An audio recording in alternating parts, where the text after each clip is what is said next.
British তদন্তে উঠে এলো হাসিনা ঘনিষ্ঠদের 1500 কোটি টাকার সম্পদ। এইসব সম্পত্তি জব্দ করেছে যুক্তরাজ্যের ন্যাশনাল ক্রাইম এজেন্সি। গার্ডিয়ানের অনুসন্ধানে উঠে এসেছে ক্ষমতাচ্যুত আওয়ামী লীগের মালিকানাধীন 9টি বিলাসবহুল সম্পত্তির তথ্য। লন্ডন কর্তৃপক্ষের তদন্তে জানা গেছে, অবৈধ এসব সম্পদের সঙ্গে সরাসরি জড়িত শেখ হাসিনার উপদেষ্টা সালমান এফ রহমানের ছেলে শায়ান এফ রহমান। গার্ডিয়ানের প্রতিবেদনে বলা হয়, 2টি সম্পত্তি সরাসরি জব্দ করেছে এনসিএ।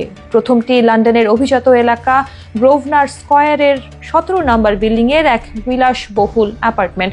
2010 সালে সেই ফ্ল্যাটটি কেনা হয় 6.5 মিলিয়ন পাউন্ডে, বাংলাদেশি মুদ্রায়, যার মূল্য প্রায় 94 কোটি টাকা।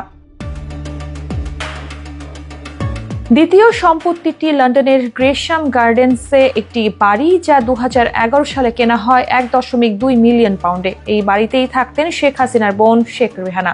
এ বিষয়ে তথ্য নিশ্চিত করেছে ফিনান্সিয়াল টাইমস অ্যান্ড গার্ডিয়ান উভয়ই। তবে শুধু এ দুটি নয়, আওয়ামী লীগ সংশ্লিষ্ট আরও 7টি সম্পত্তি জব্দের আদেশ পেয়েছে এনসিএ।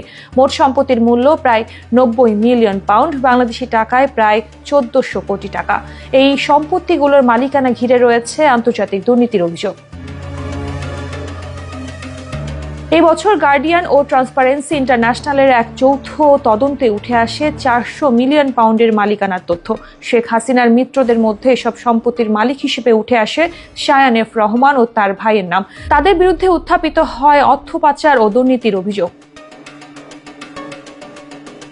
জানা যায়, লন্ডনে সালমান এফ রহমানের প্রভাব ছিল বিস্তর। দেশের সবচেয়ে প্রভাবশালী ব্যক্তিদের তালিকায় তার নাম দীর্ঘদিন ধরেই রয়েছে। তবে এবার তার পরিবারের সদস্যদের বিদেশি সম্পত্তি প্রশ্নবিদ্ধ হয়ে পড়েছে। ট্রান্সপারেন্সি ইন্টারন্যাশনালের বক্তব্য, এই সম্পদগুলো বাংলাদেশি জনগণের পাচারকৃত অর্থ হতে পারে, তাই তদন্তে যেন দেরি না হয়।